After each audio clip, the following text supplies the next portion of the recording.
خواتین کے لیے سب سے بڑی سنت یہ ہے کہ اپنے شوہروں کو راضی اور خوش رکھیں.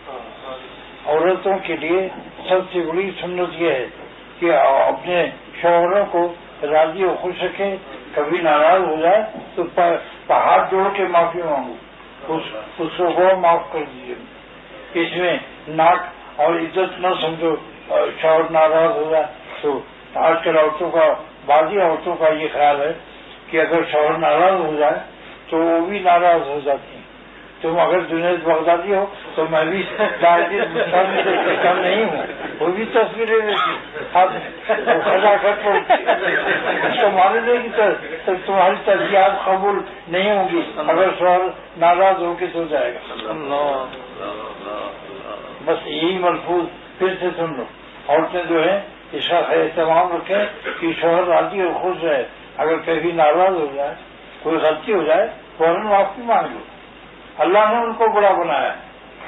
اللہ نے حکم دیا کہ اگر شوہروں کو کسی کو سجدہ کرنے کا حکم ہوتا، حضور صلی اللہ علیہ وسلم فرماتے ہیں اگر عورت کو سجدہ کرنے کا حکم کسی کو ہوتا تو شوہروں کو حکم ہوتا، مگر سجدہ حرام ہے اللہ کے علاوہ کسی کو. لیکن اس سے عظمت تو معلوم ہوگی کہ شوہر کے عظمت بہت ہے. اپنی ناک کو کچھ نہ سمجھو، ناک آؤٹ کر دو، ناک آؤٹ کر دو. یعنی اپنی عزت کو اللہ کے اوپر فدا کر دو، اللہ کے حکم کے اوپر فدا کر دو، اللہ پر قربان کر دو. شوہر کے سامنے اس کا ادب رکھو. اگر شوہر ٹیڑھا ہو تو سمجھ لو اس کی باتوں پر صبر کرنے سے جنت کا وعدہ تم کو جنت میں جائے گی. اور شوہر بھی اپنے اخلاق درست رکھے. شوہر کا یہ حکم ہی ہے کہ اگر کبھی غلطی ہو جائے تو اس کو معاف کر دو.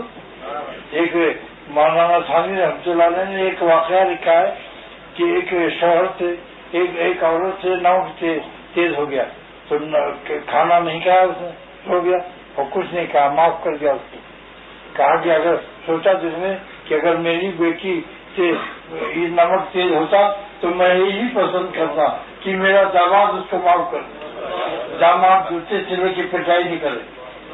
تو قیامت کے دن اس کو بلایا جائے گا اور اس سے کہا جائے گا کہ تم نے اپنی بیوی کا نمک تیز کرنے کو معاف کر دیا تھا، اس کی بدلے میں ساری خطائیں تمہاری معاف کرتے.